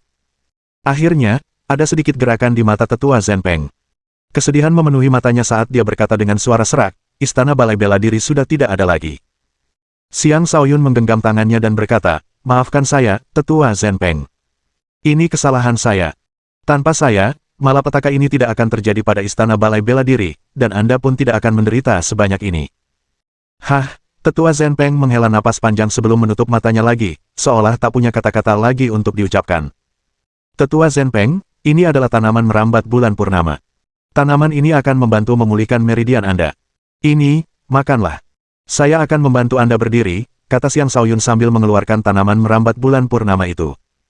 Tetua Zhenpeng membuka matanya dan bertanya dengan gelisah, "Apakah aku akan sembuh?" "Ya, kamu akan segera bisa berdiri sendiri lagi," janji Xiang Shaoyun dengan sungguh-sungguh. "Baiklah. Aku ingin bangkit kembali. Aku ingin membangun kembali Istana Balai Bela Diri. Aku tidak akan membiarkan Istana Balai Bela Diri berakhir di sini," kata Tetua Zhenpeng dengan tatapan penuh tekad dan kerinduan. Entah mengapa, rasa hormat muncul dalam diri Xiang Shaoyun ketika mendengar kata-kata itu. Dia berkata dengan sungguh-sungguh, "Baiklah. Ketika kau sembuh kembali, aku akan melakukan segala yang aku bisa untuk membantumu membangun kembali Istana Balai Bela Diri. Di masa depan, istana ini akan menjadi lebih kuat daripada paviliun tepi awan, menjadi organisasi yang akan bertahan selamanya." Kemudian, ia memberi makan Tetua Zhenpeng tanaman merambat bulan purnama. Bab 348. Tanaman Clearmoonfin layak disebut sebagai obat raja tingkat atas. Obat ini bekerja sangat baik dan langsung memulihkan meridian Tetua Zhenpeng yang lumpuh. Bahkan, lebih dari itu, meridian Tetua Zhenpeng juga melebar, mendorong tingkat kultivasi alam langit tingkat 2 miliknya ke tingkat 3. Namun hal itu tidak terlalu mengejutkan karena setelah mempelajari metode kultivasi tingkat tinggi yang diberikan oleh Xiang Shaoyun, dia telah mencapai alam Sky Soar tahap kedua akhir sejak lama. Tanaman rambat Clearmoon memberinya dorongan kecil yang dia butuhkan untuk memasuki tahap ketiga. Meskipun Tetua Zhenpeng telah bertambah kuat, Xiang Shaoyun dapat merasakan bahwa ia kini memiliki pola pikir yang berbeda. Dulu, ketika Tetua Zhenpeng pertama kali memasuki alam langit, ia langsung ingin menjadi pengikut Xiang Shaoyun untuk mengejar kekuatan yang lebih besar. Sekarang, satu-satunya yang dia inginkan adalah kembali dan membangun kembali Istana Balai Bela Diri. Semua fokusnya tertuju pada Istana Balai Bela Diri. Semakin Tetua Zhenpeng bersikap seperti itu, semakin buruk perasaan Xiang Shaoyun, merasa seperti dialah pendosa terbesar yang menyebabkan jatuhnya Istana Balai Bela Diri. Tetua Zhenpeng, kakak senior Zi Changhe, dan beberapa orang lainnya juga akan segera datang. "Apakah Anda ingin menunggu mereka sebelum pergi?" tanya Xiang Shaoyun, mencoba membuat Tetua Zhenpeng tinggal sedikit lebih lama. "Tidak, aku akan kembali dulu untuk mencari murid-murid yang masih hidup dan melihat apakah mereka bersedia kembali ke Istana Balai Bela Diri," kata Tetua Zhenpeng dengan keras kepala. "Baiklah kalau begitu. Aku juga punya beberapa kristal roh dan harta karun lainnya di sini. Anggap saja ini sebagai dukunganku untuk membantu membangun kembali Istana Balai Bela Diri," kata Xiang Shaoyun sambil menyerahkan cincin penyimpanan kepada Tetua Zhenpeng. Itu adalah cincin penyimpanan yang ia peroleh dari salah satu bawahan Linggu Haonan, dan cincin itu berisi sejumlah harta karun yang cukup banyak. Tetua Zhenpeng menolaknya. "Tidak, aku tidak bisa menerima lebih banyak hal darimu. Tetua Zhenpeng, apakah Anda masih menyalahkan saya? Ini hanya akan membuat saya merasa lebih buruk," kata Xiang Shaoyun sambil menghela napas. Tetua Zhenpeng ragu sejenak sebelum menjawab, "Tidak, saya tidak menyalahkanmu. Jika kau benar-benar tidak menyalahkanku, kau harus menerima cincin ini. Tidak akan mudah membangun kembali Istana Balai Bela Diri dengan tangan kosong," bujuk Xiang Shaoyun. "Baiklah." Tetua Zhenpeng dengan berat hati menerima cincin itu. "Jika memungkinkan, aku benar-benar tidak ingin hal yang sama terjadi pada Istana Balai Bela Diri yang baru." Kemudian dia terbang menjauh dari klan Chen. Melihat punggung Tetua Zhenpeng yang menjauh, Xiang Shaoyun berkata dalam hati, "Jangan khawatir. Aku tidak akan membiarkan para pengkhianat itu mendapat kesempatan lagi untuk mengganggu kedamaianmu." Tidak lama setelah Tetua Zhenpeng pergi, Zi Changhe tiba bersama Wang Zhenchuan dan Xia Liuhui. Karena Xiang Shaoyun sebelumnya telah memberitahu klan Chen tentang kedatangan mereka, mereka dapat masuk tanpa hambatan dan dibawa menghadapnya. Ketiganya terkejut mendapati bahwa Xiang Shaoyun sebenarnya tinggal di salah satu tempat terpenting di dalam klan Chen, tetapi pada saat yang sama, mereka merasa bahwa memang seharusnya demikian. Bagaimanapun, Xiang Shaoyun adalah orang dengan latar belakang yang kuat. Bahkan dengan kaisar di antara jajaran mereka, klan Chen tetap harus melayaninya dengan hati-hati. Kakak senior, Anda sudah datang, sapa Xiang Shaoyun. Ketiganya hendak membalas salam ketika mereka melihat Ye Chaomu berdiri di belakang Xiang Shaoyun. Melihatnya membuat mereka bertiga terkejut, seolah-olah mereka membeku. Dia secantik bulan yang bercahaya, dipenuhi pesona tak terbatas yang tak seorang pun pria bisa menolaknya. Halo semuanya. Saya Ye Chaomu, adik perempuannya, kata Ye Chaomu sambil merangkul lengan Xiang Shaoyun. Ya, dia adik perempuanku, kata Xiang Shaoyun. Ye Chaomu mengoreksi, tidak, saya adalah saudara angkatnya. Kenapa kau bicara omong kosong, gerutu Xiang Shaoyun. Tapi aku mengatakan yang sebenarnya, kata Ye Chaomu sambil cemberut. Cantik sekali, Xia Liuhui tak kuasa menahan diri untuk memujinya. Hehe, terima kasih atas pujianmu, kata Ye Chaomu sambil tersenyum puas. Tidak, kau tidak perlu berterima kasih padaku untuk itu. Aku mengatakan yang sebenarnya. Kau adalah wanita tercantik yang pernah kulihat, kata Xia Liuhui dengan nada kasar. Benarkah begitu? Tapi kakakku tidak berpikir begitu, kata Ye Chaomu sambil menatap tajam Xiang Shaoyun. Jangan hiraukan dia. Dia memang selalu nakal, kata Xiang Shaoyun dengan ekspresi canggung. Kemudian dia memperkenalkan ketiganya kepada Ye Chaomu. Saat ia memperkenalkan mereka, wanita itu menyapa mereka satu persatu dengan sopan tanpa sedikit pun sikap arogan yang biasanya dimiliki seorang wanita muda dari klan berpengaruh. Kesan ketiganya terhadapnya membaik, terutama bagi Xia Liuhui, yang kini benar-benar terpikat. Setelah menyajikan ketiga jenis teh, Xiang Shaoyun langsung ke intinya. Apakah kalian sudah mengambil keputusan? Baik aku maupun Zhen Chuan telah memutuskan untuk tidak menjadi beban bagimu, jadi kami tidak akan pergi. Kami saling mengenal dengan baik. Kami hanya akan menjadi beban jika ikut bersamamu, kata Zi Changhe dengan serius. Mereka tahu bahwa mengikuti Xiang Shaoyun mungkin akan memberi mereka lebih banyak keuntungan, tetapi mereka juga mengerti bahwa hal itu hanya akan menimbulkan lebih banyak masalah baginya karena dia juga harus mengurus mereka. Itu mungkin bukan yang dibutuhkan Xiang Shaoyun saat ini. Bagaimana denganmu, Xia Liuhui? Tanya Xia Liuhui. Bos, saya ingin pulang dan melihat bagaimana keadaan di sana, kata Xia Liuhui dengan ragu-ragu. Pulang. Xiang Shaoyun terdiam. Itu adalah keputusan yang tidak pernah ia duga. Ya, sudah 3 tahun sejak terakhir kali aku pulang. Aku benar-benar ingin pulang sebelum memutuskan apa yang akan kulakukan selanjutnya, kata Xia Liuhui sambil mengangguk. Itu bisa dimengerti. Seharusnya aku memikirkan itu. Mungkin aku juga harus mengunjungi keluargamu bersamamu, kata Xiang Shaoyun. Tidak perlu seperti itu. Rumahku terletak di desa terpencil. Praktisnya hutan, kata Xia Liuhui dengan kurang percaya diri. Xiang Shaoyun menggerutu dengan kesal, apakah kau meninggalkan bosmu? Orang tua saudaraku juga orang tuaku. Apa salahnya jika aku mengunjungi mereka? Baiklah kalau begitu, Xia Liuhui setuju dengan enggan. Selanjutnya, Xiang Shaoyun menatap Zi Changhe dan berkata, karena kau sudah mengambil keputusan, aku akan menghormatinya, kakak. Aku punya beberapa hadiah untuk kalian berdua. Hadiah-hadiah ini akan bermanfaat untuk kultivasi kalian di masa depan. Sekali lagi, Xiang Shaoyun mengeluarkan cincin penyimpanan. Dia benar-benar sangat murah hati hari ini. Zi Changhe ragu-ragu menerima cincin itu, tetapi dia tidak punya pilihan selain menerimanya setelah Xiang Shaoyun menyelipkannya ke tangannya. Baiklah, kita akan minum sepuasnya hari ini. Semoga kita bertemu lagi di masa depan, kata Xiang Shaoyun, tiba-tiba dengan nada melankolis. Ketiga orang di hadapannya adalah teman pertama yang ia dapatkan setelah meninggalkan Sekte Ziling. Ia masih ingat bagaimana ia ingin menjadi murid Zi Changhe ketika mereka pertama kali bertemu. Wang Zhenchuan, keponakan bela diri yang ia dapatkan entah dari mana, juga merupakan teman yang baik. Setelah berpisah, tidak diketahui apakah mereka akan bertemu lagi di masa depan. Hari ini, mereka minum-minum. Keesokan harinya, tibalah waktunya untuk pergi. Xiang Shaoyun tidak melupakan klan Chen, karena ia memberikan teknik pertempuran tingkat 6 kepada Chen Jiayan sebelum pergi. Itu bisa dianggap sebagai caranya berterima kasih kepada mereka karena telah menjamunya. Kakak senior, hati-hati, teriak Xiang Shaoyun ke arah Zi Changhe dan Wang Zhenchuan, yang kini sedang dalam perjalanan kembali ke paviliun tepi awan. Bab 349. Dusun Xia adalah sebuah dusun di wilayah kota Wu. Dusun ini sangat terpencil dan dikelilingi pegunungan di semua sisinya. Di dusun ini, hampir semua orang memiliki nama keluarga Xia. Sebagian besar penduduknya adalah pemburu, dan mereka menjalani kehidupan yang sederhana. Xia datang, seorang kultivator alam transformasi, adalah kepala desa. Ia menikmati prestise yang tinggi, dan kata-katanya pada dasarnya adalah hukum. Apapun yang dia katakan, orang-orang akan mengikutinya. Dia adalah orang baik yang rela menanggung kerugian pribadi demi orang lain di dusun itu bisa makan. Dia kuat namun tidak menindas yang lemah, dan selalu bersedia membantu orang lain. Dia adalah orang baik yang jarang terlihat, dan justru orang baik inilah yang saat ini berada dalam situasi sulit. 3 hari yang lalu, ketika ia memimpin sekelompok pemburu dari dusun untuk berburu, mereka bertemu dengan iblis besar, dan untuk melindungi yang lain saat mereka melarikan diri, ia terluka parah. Saat itu, banyak penduduk desa berkumpul di kediaman kepala dusun. Semua orang datang membawa ramuan berharga mereka, berharap dapat membantu Sia Datang pulih dari luka-lukanya. Jelas terlihat bahwa Sia Datang menikmati kasih sayang rakyat. Saat sesuatu terjadi padanya, begitu banyak orang yang datang membantu. Itu adalah pemandangan yang sangat mengharukan.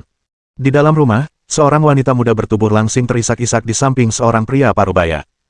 Pria parubaya itu tak lain adalah Sia Datang. Ia berpenampilan biasa saja dan bertubuh tegap.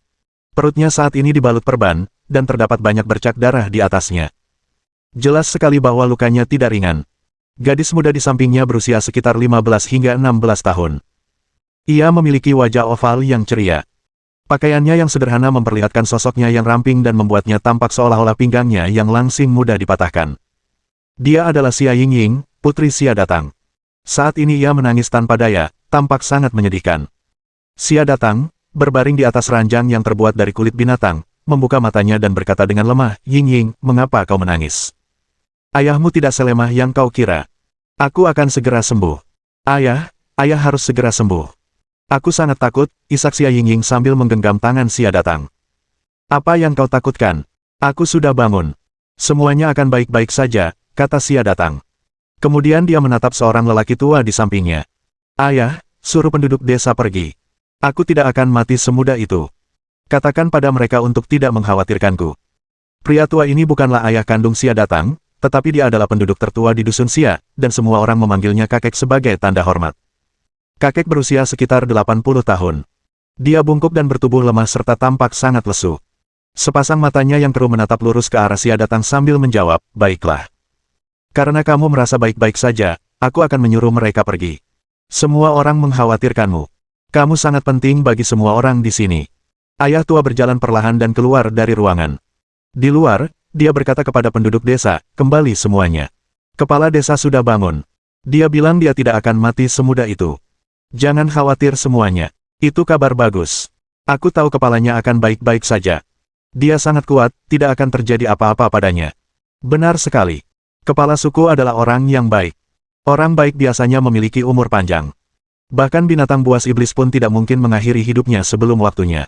"Ayah tua, aku punya beberapa ramuan penyembuhan di sini. Aku akan meninggalkannya di sini. Tolong berikan kepada kepala suku." "Ayah, aku punya sepotong daging ular. Buatlah sup dari daging itu untuk kepalanya. Itu akan baik untuk tubuhnya. Aku punya setengah batang ginseng berusia 100 tahun di sini. Ginseng ini sangat baik untuk penyembuhan. Ingat untuk mengambil bagian kepalanya untuk dimakan. Dia telah banyak membantu kami beberapa tahun terakhir ini.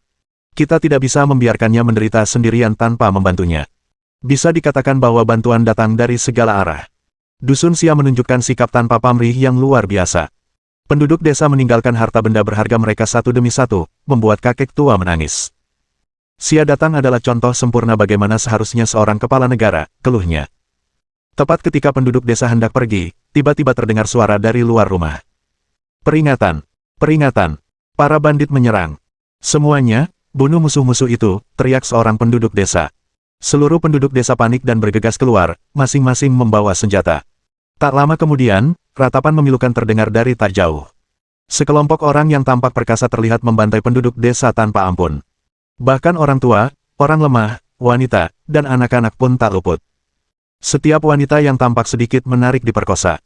Penduduk desa sama sekali tidak berdaya untuk menghentikan laju para bandit. Secara naluriah, mereka mundur kembali ke tempat Sia Datang dan berteriak, "Celaka! Para bandit menyerang. Mereka akan membantai kita semua." Ketika Sia Datang mendengar itu, dia langsung melompat dari tempat tidur. Tindakan itu kembali membuka lukanya, menyebabkan dia mengerang kesakitan sambil berkeringat dingin. "Ayah, jangan bergerak. Ayah masih terluka," kata Xia Yingying dengan sedih. "Ini bukan waktunya untuk itu. Luka-luka ini tidak seberapa. Aku akan membunuh para bandit itu," kata Sia Datang sambil menggertakkan giginya. Setelah memasukkan ginseng sembarangan ke mulutnya, dia mengangkat pedang yang ada di sisinya dan bergegas keluar rumah. Xia Yingying mengejarnya sambil berteriak, "Ayah!" Ketika penduduk desa melihat Xia datang, harapan kembali menyala di mata mereka. Mereka semua berkumpul di sekelilingnya dan menyerbu para bandit. "Xia datang ada di sini. Para bandit, matilah!" teriak Xia datang sebelum menerjang para bandit dengan pedangnya dengan keganasan seekor harimau. Dia bertarung dengan baik, menunjukkan kekuatan yang seharusnya dimiliki oleh kultivator alam transformasi.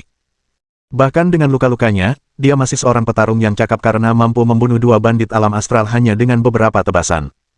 "Kurang ajar, kau berani membunuh anggota kelompok pemburu singa gila. Mati!" teriak pemimpin itu sebelum membanting palu besarnya ke arah Xia datang. Pemimpin bandit itu juga seorang kultivator alam transformasi. Serangannya yang dahsyat membuat pedang Xia datang terlempar. Bahkan Xia datang sendiri roboh ke tanah. "Ayah kepala desa!" Xia Yingying dan penduduk desa berteriak panik. "Lihat, gadis yang cantik sekali. Kemarilah. Kau telah terpilih. Mulai hari ini, ikuti aku dan kau akan bisa menjalani hidup yang baik," kata pemimpin bandit itu sambil tersenyum mesum. "Jangan berani-beraninya kau menyentuh putriku." Xia datang merangkak kembali berdiri dan melayangkan pukulan ke arah pemimpin bandit itu. Sayangnya, pukulannya lemah karena cedera yang dialaminya, dan tinjunya langsung ditangkap oleh lawannya. "Orang sekarat sepertimu berani berbicara seenaknya di depanku. Apakah kau mencari kematian?" kata pemimpin bandit itu dengan nada menghina sebelum menendang Xia datang hingga terpental. "Ayah!" teriak Xia Yingying. "Ikutlah denganku. Aku akan memperlakukanmu dengan baik," kata pemimpin bandit itu sambil melangkah maju dan mengulurkan tangan kepadanya. Sebuah suara yang dipenuhi kesedihan dan amarah langsung terdengar, "Sentuh adikku dan aku akan mencabik-cabikmu." Bab 350. Saudari. Sebentar lagi, dia akan menjadi milikku. Pemimpin bandit itu mengabaikan ancaman tersebut saat ia mencengkeram Xia Yingying. Xia Yingying menjerit ketakutan. Penduduk desa di dekatnya menyerbu pemimpin bandit itu dengan senjata mereka, tetapi mereka segera dipukul mundur oleh bandit-bandit lainnya. "Hehe, gadis yang lembut sekali. Aku menyukainya," kata pemimpin bandit itu dengan penuh semangat. Seketika itu juga, seberkas cahaya melesat di udara dan mengenai lengan pemimpin tersebut. Sebuah lubang berdarah muncul di lengan, dan pemimpin bandit itu meraung kesakitan. Xia Yingying dibebaskan, dan dia segera berlari ke Xia datang. "Siapa si penyerang kurang ajar itu? Tunjukkan dirimu," terroret pemimpin bandit yang marah. "Sungguh orang yang arogan. Tak satu pun dari kalian boleh keluar hidup-hidup hari ini," sebuah suara dingin terdengar. Suara yang sama melanjutkan, "Liu Hui, urus ayah dan adikmu. Biarkan aku yang mengurus para bajingan ini." "Tidak, biar saya yang urus." "Bos, saya perlu merepotkan Anda dengan ayah dan saudara perempuan saya," jawab suara lain. Dua pemuda muncul, keduanya berusia sekitar 17 tahun. Salah satu dari mereka gagah dan tampan dengan wajah teguh dan tubuh atletis, tampak seperti pemuda luar biasa. Kedua pemuda itu tak lain adalah Xiang Shaoyun dan Xia Liu Hui, yang datang dari kota tepi awan. Adapun Ye Chaomu, Duo Ji, hantu pemangsa, dan yang lainnya, mereka masih berjaga di luar dusun. Xia Liu Hui tidak menyangka hal pertama yang akan dilihatnya ketika kembali setelah sekian lama adalah penduduk desanya dibantai dan ayah serta saudara perempuannya dianiaya. Dia sangat marah, dan dia membutuhkan tempat untuk melampiaskan amarahnya. "Oke, hati-hati," kata Xiang Shaoyun sebelum menuju ke arah Xia datang dan Xia Yingying. Adapun Xia Liu Hui, dia menghunus dua pedang, memegang satu di masing-masing tangan dan meraung, "Bajingan. Kalian berani menyerang dusun Xia. Kalian semua akan mati hari ini." Ia kini telah menjadi kultivator alam transformasi tingkat 2, dan kemampuan bertarungnya tidak lagi sama. Ia menerobos ke tengah-tengah para bandit dan menyerang seperti serigala yang menerkam kawanan domba. Dua energi pedang diluncurkan, satu merah dan satu biru, langsung membunuh tiga bandit. Tentu saja, para bandit tidak akan tinggal diam, dan mereka melawan balik. Namun, Xia Liu Hui terbukti sebagai petarung yang tangguh. Dia telah menghabiskan cukup banyak waktu untuk mengasah dirinya di paviliun batas awan dan bahkan telah menembus beberapa ruangan batas. Dia adalah orang yang telah menemukan jalan kultivasinya sendiri dan memiliki kemampuan bertarung yang luar biasa. Sebelum para bandit dapat mengepungnya, dia berlari dan memenggal kepala dua bandit lainnya. Penduduk desa semua berteriak kaget melihat apa yang mereka saksikan. Apakah pemuda ini putra Xia datang, Xia Liu Hui? Dia sekarang sangat kuat. Ya, dia Xia Liu Hui. Aku masih ingat saat dia dulu buang air kecil di pelukanku. Aku ingat dia anak yang sangat nakal. 3 tahun lalu, Xia datang membawanya ke suatu kota untuk berlatih. Jadi, dia telah kembali setelah menyelesaikan studinya. Ini bagus sekali. Ada harapan untuk desa kita. Bagus. Anak harimau tidak akan melahirkan anak anjing. Bagus sekali, Xia Liu Hui. Kau tidak mengkhianati reputasi ayahmu. Apa yang kalian tunggu? Semuanya, mari kita lawan para bandit ini bersama-sama. Dengan bergabungnya Xia Liuhui, jalannya pertempuran berbalik menguntungkan penduduk desa. Para bandit terpaksa mundur berulang kali, dan hanya bandit alam transformasi yang mampu melawannya. Ada dua pemimpin bandit di sini. Pemimpin bandit pertama adalah orang yang sebelumnya terluka oleh Xiang Shaoyun, dan dia adalah salah satu dari dua bandit alam transformasi. Kedua bandit alam transformasi itu saat ini sedang bertarung bersama dengan Xia Liuhui. Bandit-bandit ini sebenarnya adalah anggota kelompok pemburu singa gila. Mereka hanya lewat dan melakukan beberapa perampokan dalam perjalanan mereka. Tujuan utama mereka adalah mendapatkan beberapa gadis desa cantik untuk diajak bermain-main. Sayangnya bagi mereka, mereka memilih waktu yang salah karena Xia Liuhui telah kembali tepat saat mereka tiba. Nasib buruk itu adalah awal dari malapetaka mereka. Pada saat ini, Xiang Shaoyun telah tiba di samping Xia Datang dan Xia Yingying. Ayah, jangan mati. Xia Yingying menangis terseduh-seduh. Kau tak akan membantu jika terus menangis di sini. Minggirlah. Aku akan membantumu, suara Xiang Shaoyun yang merdu terdengar di dekat telinganya. Ia mengangkat kepalanya dan melihat seorang pemuda tampan berdiri di sampingnya. Pemuda itu tampak bersinar cemerlang, bayangannya seketika menenangkan hatinya. Bisakah kau benar-benar membantu ayahku? Tanya Xia Yingying. Tentu saja. Cedera yang dialaminya sangat parah. Minggir sekarang juga, atau akan terlambat, kata Xiang Shaoyun dengan serius. Tolong selamatkan ayahku. Asalkan kau bisa menyelamatkannya, aku rela melakukan apa saja, pinta Xia Yingying.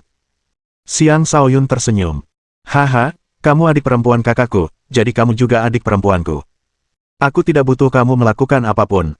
Ia mengambil setetes air mata air spiritual dan memberikannya kepada Xia Datang. Kemudian ia mengambil beberapa tangkai obat spiritual sebelum menghancurkannya. Sebagian cairan obat diberikan kepada Xia Datang sementara sisanya digunakan untuk mengobati lukanya. Dengan bantuan ramuan dan cairan obat berkualitas tinggi, kondisi Xia Datang dengan cepat stabil. Baiklah. Dia akan segera pulih sepenuhnya, kata Xiang Shaoyun setelah selesai membalut luka Xia Datang. Terima kasih. Terima kasih. Xia Yingying mengucapkan terima kasih berulang kali. Xiang Shaoyun melambaikan tangannya. Sama-sama. Baiklah, jaga ayahmu baik-baik. Xia Yingying mengangguk berat dan membantu Xia Datang meninggalkan medan perang. Saat itulah seorang bandit tiba-tiba menyerang mereka. Jangan berani-berani pergi. Matilah, teriak bandit itu dengan ganas. Tepat ketika pedang bandit itu hendak menghantam kepala Xia Yingying, Xiang Shaoyun muncul di hadapannya seperti tembok kokoh dan menangkap pergelangan tangan bandit itu. Bajingan, Xiang Shaoyun meludah sebelum mematahkan pergelangan tangan bandit itu ke arah lehernya sendiri. Pedang bandit itu menebas lehernya dan menggorok lehernya, membunuhnya di tempat. Liu Hui, izinkan aku membantumu, kata Xiang Shaoyun sambil menerobos kerumunan bandit. Dia menari-nari di antara para bandit seperti naga yang melayang. Kemanapun dia pergi, para bandit berjatuhan.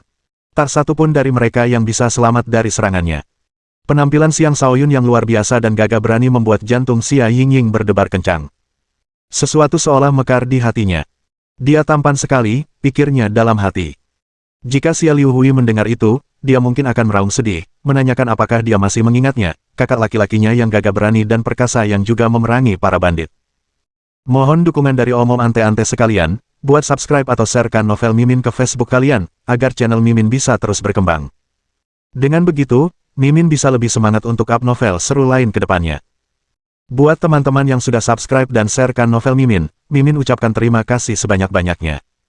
Sekiranya teman-teman menghadapi masalah video diputar dalam bahasa Inggris, coba tukar kepada bahasa Indonesia original melalui cara ini. Semasa mendengarkan, pencet tombol setting di atas kanan video, pilih audio track dan tukar bahasa.